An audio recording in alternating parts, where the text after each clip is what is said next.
واجب الاحترام دوستوں بزرگوں، اللہ تبارک و تعالی نے یہ کلام پاک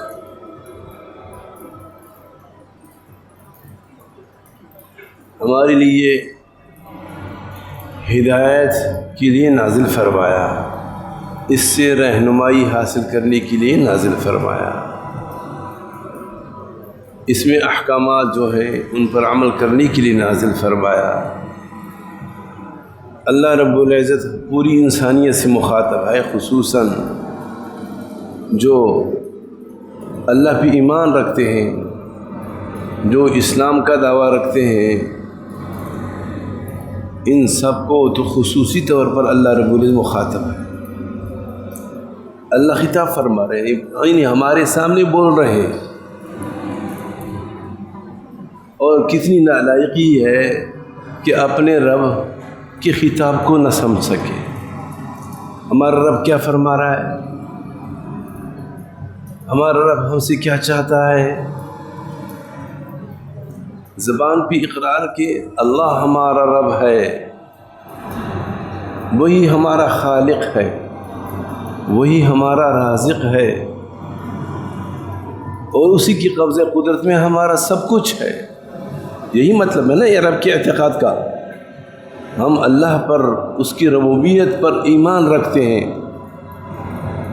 مسلمان ہونے کا تو یہ معنی ہے کہ اللہ کے رب کی ربوبیت پر ایمان ہو، اعتقاد ہو، یقین ہو، ورنہ تو پھر ایمان نہیں، ورنہ تو پھر اپنے دعوے بھی جھوٹے۔ تو دعویٰ یہ ہے، اقرار یہ ہے، تصدیق یہ ہے، زبان پہ یہی الفاظ چڑھی ہوئی بھی ہے، ہر وقت تذکرے میں بھی آتے ہیں، لیکن افسوس کہ اس رب کو رب مانتے ہوئے اور اس کی بات کو نہ سمجھ سکے کہ ہم سے کیا چاہتا ہے۔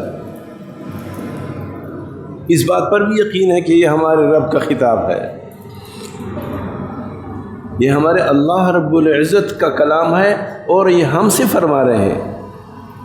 اگر آپ سے کوئی بڑا کچھ کہنا چاہتا ہے اور آپ اس کی بات کو سمجھیں نہیں اور سمجھنے کی کوئی کوشش بھی نہ کرے اور یہ جذبہ بھی نہ رکھے، تو یہ انتہائی ناقدری ہے، بڑی ناقدری ہے۔ یوں تو اللہ تبارک و تعالیٰ نے جو کچھ رکھا ہے یہ سب کچھ امتحان کے لیے ہے۔ کسی کو اللہ نے امیر بنایا، کسی کو اللہ نے غریب بنایا، کسی کو اللہ نے صحت دی، کسی کو اللہ نے بیمار کیا، کسی کو اللہ تبارک و تعالیٰ نے عربی زبان سے نوازا، کسی کو اللہ نے عجمی زبان سے نوازا۔ وَمِنْ آيَاتِهِ اخْتِلَافُ أَلْسِنَتِكُمْ وَأَلْوَانِكُمْ، یہ زبانوں کا الگ الگ ہونا یہ اللہ رب العزت کی قدرتوں میں سے ہے۔ رنگوں کا، نسلوں کا الگ الگ ہونا یہ بھی اللہ کی قدرتوں میں سے ہے، لیکن یہ سب کچھ امتحان کے لیے ہے۔ اللہ نے سب کو ایک جیسے نہیں پیدا کیا، اس میں بڑا امتحان ہے، اس لیے کہ ہماری تخلیق ہی امتحان کے لیے۔ ہم جو بھیجے گئے ہیں، ہمیں جو کچھ موقع دیا گیا ہے دنیا میں رہنے کا، اس کا کیا مقصد ہے، اس سے کیا غرض ہے کہ ہم نے دیکھنا ہے انسان کو کون شکر گزار ہے، کون ناشکرہ ہے، کون قدردان ہے، کون لاپرواہ ہے، کون ماننے والا ہے، کون انکار کرنے والا ہے۔ اللہ کی قسم ہماری زندگی اسی مقصد کے لیے ہے، ہماری زندگی سے اللہ اور کچھ نہیں چاہتا، اور ہم نے کیا بنا دیا مقصد، کما لیا، محنت کی اور کمایا، پھر کھایا، محنت کی، کمایا، کھایا، اس طرح دن گزرے، رات گزرے، کرتے کرتے کرتے موت آ جائے۔ یہ تو جانوروں کا مقصد ہے، جانور کا یہی کام ہے کہ کسی بھی طریقے سے کچھ کھایا پیا اور کرتے کرتے چلتے چلتے، جبکہ انسان تو نہ ختم ہونے والا ہے، موت تو آئے گی، موت برحق ہے، کافر بھی مانتا ہے، لیکن ہمارے اعتقاد ہے کہ مرنے کے بعد ہم دوبارہ زندہ ہوں گے، ہم ختم نہیں ہو رہے۔ دوبارہ بات یہ چل رہی ہے اس وقت کہ کتنے افسوس کی بات ہے کہ رب ہم سے مخاطب، لیکن ہم نہ جانے کہ کیا فرما رہے ہیں، اور ہمیں احساس بھی نہیں کہ ہم سمجھیں نہ سمجھیں، کوئی بات نہیں۔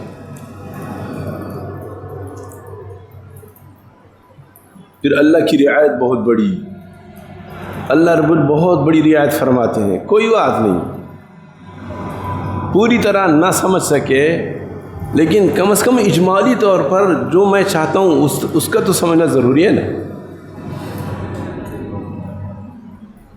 ایک آدمی ہے، اس نے اپنا وقت نکالا اپنی محنت سے، کلام پاک کی خطاب کو سمجھنے کی کوشش کی، ایک ایک لفظ کا کیا مطلب ہے، ایک ایک لفظ کا کیا معنی ہے، اور کیا احکامات ہے قرآن مجید میں، کیا ہدایات ہے۔ اس کے لیے تو علم ضروری ہے، عالم بننا ضروری ہے، مصطلح عالم، لیکن ہم اس کے مکلف نہیں ہیں کہ ہر آدمی عالم بنے، نہیں بن سکے کوئی مسئلہ نہیں ہے، اس پر پکڑنی ہوگی، لیکن یہ تو کم از کم ضروری ہے کہ اجمالی طور پر ہم سمجھیں، ہم جانیں کہ اللہ ہم سے کیا چاہتے ہیں۔ زیادہ احترام کا، ادب کا تقاضا تو یہ ہے کہ اللہ ہم سے کوئی بھی لفظ بول رہے ہیں ہم پوری طرح سمجھیں اور اس کی طرف متوجہ ہوں۔ آپ سے کوئی بات کر رہا ہے اور آپ اس کی طرف دھیان بھی نہیں دے رہے، یہ تو لاپرواہی ہے۔ اور اگر دھیان دے رہے ہیں لیکن سمجھ نہیں پا رہے تو کسی درجے میں عذر ہے۔ تو انسان اس کا مکلف ہے کہ اجمالی طور پر اتنا سمجھے، اتنا جانے کہ ہمارا رب ہم سے کیا چاہتا ہے۔ تو اللہ فرماتے ہیں وَأَنذِرِ النَّاسَ يَوْمَ يَأْتِيهِمُ الْعَذَابُ، آپ علیہ السلام کو خطاب کر کے فرماتے ہیں وَأَنذِرِ النَّاسَ، لوگوں کو ڈراؤ، لوگوں کو سمجھاؤ، جو ایک دن ان پہ آنے والا ہے، ایک وقت آنے والا ہے، ایک مرحلہ سے ان سب کو گزرنا ہے، سمجھاؤ کہ عذاب آنے والا ہے۔ فَيَقُولُ الَّذِينَ ظَلَمُوا، تو جو ظالم لوگ ہیں وہ کیا کہیں گے، ربنا اخرنا الی اجل قریب، اے ہمارے رب ہمیں کچھ مہلت دیجیے، تھوڑا سا وقت تو دیجیے، بے شک غفلت ہوئی، کوتاہی ہوئی، سستی ہوئی، لاپرواہی ہوئی، ناقدری ہوئی، سب کچھ ہوا، لیکن ابھی تھوڑا سا موقع دیجیے۔ نجیب دعوتک، آپ جو ہمیں بلا رہے ہیں ہم اس کو پوری طرح مان لیں، وَنَتَّبِعُ الرُّسُلَ، اور تیرے بھیجے ہوئے پیغمبروں کا، تیرے پیغمبروں کی جو نائبین ہے اور خلیفہ ہے، علماء وغیرہ، ان کی باتوں کو ہم مان لیں، ان کی تابعداری کریں گے۔ اللہ فرماتے اولم تکونوا اقسمتم من قبل ما لکم من زوال، کیا اس سے پہلے تم نے یہ قسم نہیں کھائی تھی کہ تمہیں کوئی زوال نہیں ہے، تم ہمیشہ کے لیے رہو گے؟ اس لیے کہ زندگی اتنی ہے اور پھر ہمیشہ کے لیے ختم ہو جائیں گے، تو یہ گویا کہ زوال نہیں۔ اب یہاں پر ایک بات ہے، علمی بات ہے کہ اللہ فرماتے کہ تم نے قسم کھائی تھی کہ تمہیں کوئی زوال نہیں۔ اللہ فرماتے ہیں کہ تم نے تو قسم کھائی تھی کہ تمہیں کوئی زوال نہیں ہے، اب کیا کہہ رہے ہو کہ ہمیں موقع دو؟ تو سوال اٹھتا ہے کہ وہ کون سا انسان ہے جو اس طرح قسم کھائے گا کہ مجھے مرنا نہیں؟ مرنا تو سب جانتے، مرنا تو سب جانتے، پھر اللہ کیوں فرماتے کہ تم نے قسم کھائی تھی کہ تمہیں کوئی زوال نہیں؟ علماء بتاتے ہیں کہ قسم ایک تو زبان سے قسم کھانا ہے، ایک عمل ایسا کرنا ہے جس سے یہ پتہ چلتا ہے کہ تم نے بالکل مرنا نہیں۔ موت سے کوئی کافر انکاری نہیں، موت سے کسی کو انکار نہیں، مسلمان ہو خواہ غیر مسلم ہو، موت سب مانتے ہیں، لیکن مسلمان جو عمل کرتا ہے اس کے عمل سے پتہ چلتا ہے کہ میرے لیے بقا ہے، میں تو ہمیشہ کے لیے رہوں گا۔ دوستو سمجھو، مسلمان کی شان یہ ہے کہ وہ جو زندگی گزار رہا ہے اس نے تو زندگی ایسی گزارنی ہے کہ اس کے ایک ایک عمل سے پتہ چلے کہ مجھے زندہ ہونا ہے دوبارہ، مجھے اپنے رب کے سامنے کھڑا ہونا ہے، میں نے اپنی زندگی کے ایک ایک لمحے کا امتحان کا جواب دینا ہے۔ یہ مسلمان کی زندگی ہے۔ گویا کہ اپنے حال سے یہ اقرار کر رہا ہے کہ ہمارے لیے زوال ہے، ہمیں مرنا ہے۔ لیکن جس کو اللہ کے سامنے کھڑے ہونے کا یقین نہیں، وہ تو اس طرح زندگی گزارتا ہے گویا کہ اس نے ہمیشہ ہمیشہ رہنا ہے۔ تو یہ مطلب ہے۔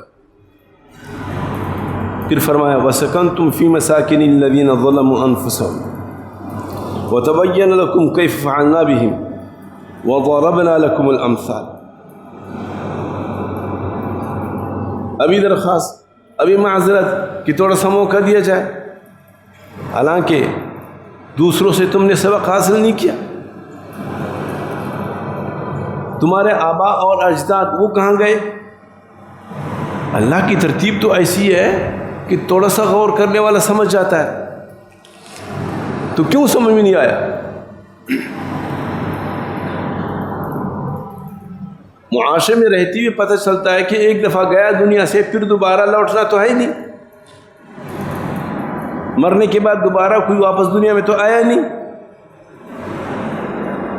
تو اس وقت خیال نہیں کیا، اب کہہ رہے ہو کہ ہمیں موقع دو دوبارہ۔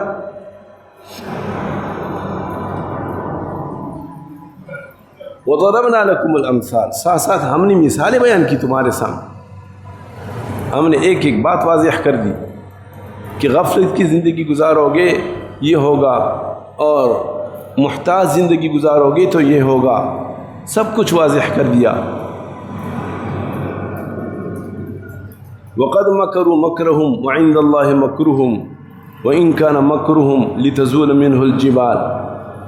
اور اس سے پہلے بھی ایسی قومیں جو گزری ہے، بڑی چالیں چلائی ہیں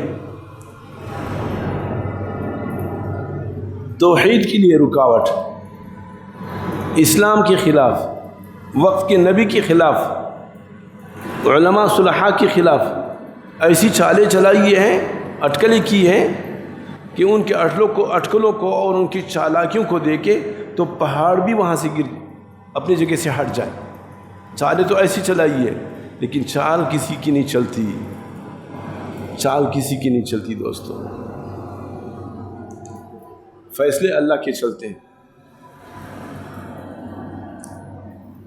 پھر فرمایا فَلَا تَحْسَبَنَّ اللَّهَ مُخْلِفَ وَعْدِهِ رُسُلًا، ہرگز یہ نہ سوچو، یہ گمان مت کرو کہ اللہ نے جو وعدے کیے ہیں اپنے رسولوں کے ساتھ، اللہ اپنے وعدے کے خلاف کرے گا۔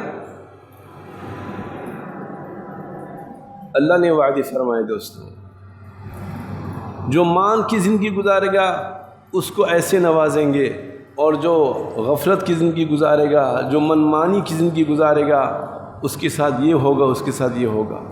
یہ سب وعدے ہیں نا، یہ سارے وعدے ہیں۔ افسوس ہے کہ ہم قرآن مجید کو پڑھتے نہیں ہیں، سمجھتے نہیں ہیں۔ وجہ یہ ہے کہ ہم نے اس کو وہ اہمیت نہیں دی۔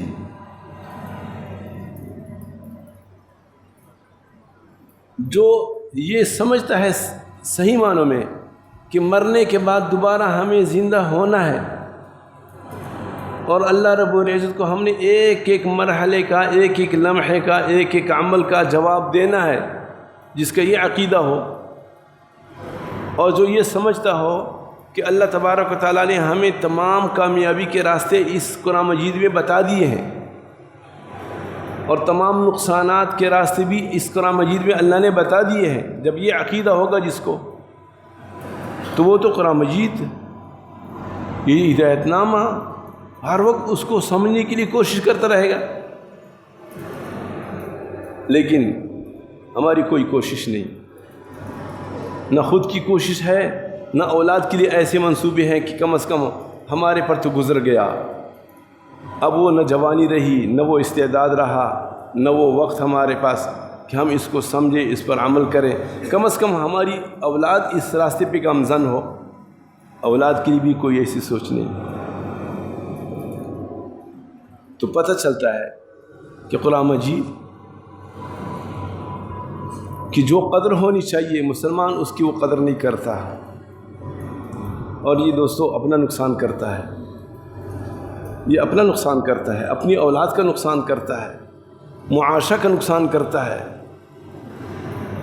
یقین کیجئے کہ جس نے قرآن مجید کو سمجھا اور اس پر عمل کرنے کی کوشش کی، اس کی دنیا بن گئی، اس کی آخرت بن گئی،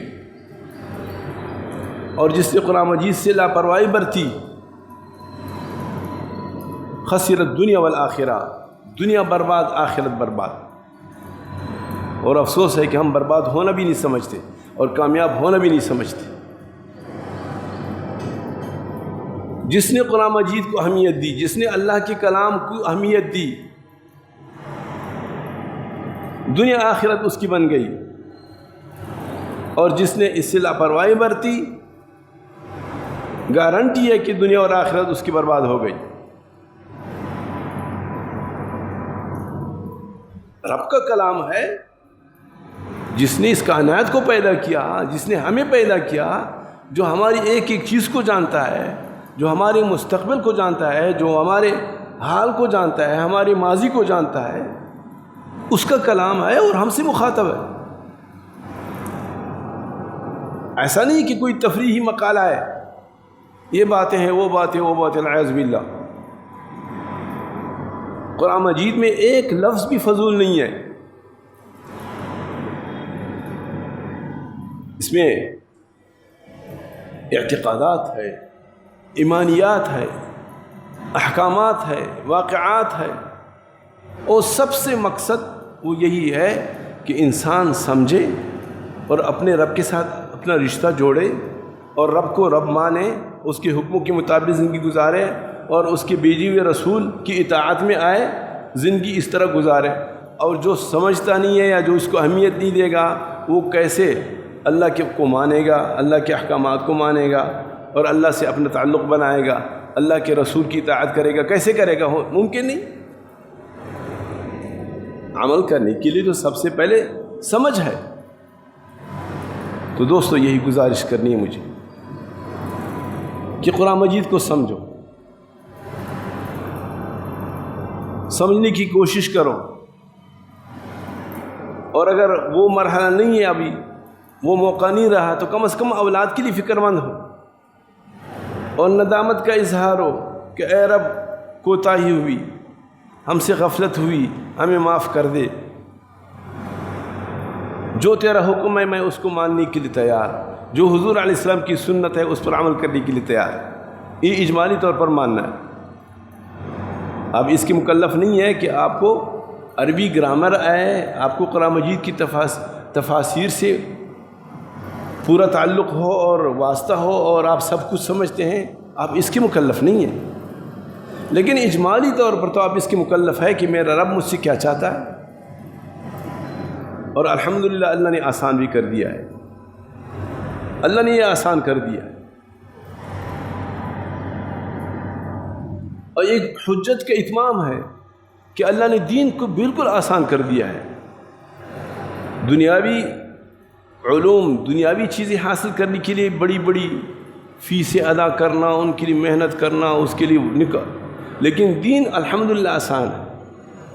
اور دین کے لیے اللہ تبارک و تعالیٰ نے ایسی ترتیب قائم فرمائی ہے کہ نہ غریب کے پاس عذر ہے، نہ امیر کے پاس عذر ہے۔ جب انسان کہیں باہر نکلتا ہے تو بہت ساری چیزیں سمجھ میں آ جاتی ہیں۔ کل سفر پہ تھے، ہمارا راستے میں تھے، تو ہوٹل وغیرہ پہ نماز پڑھنے کے لیے اور تقاضا پورا کرنے کے لیے انسان اتر جاتا ہے۔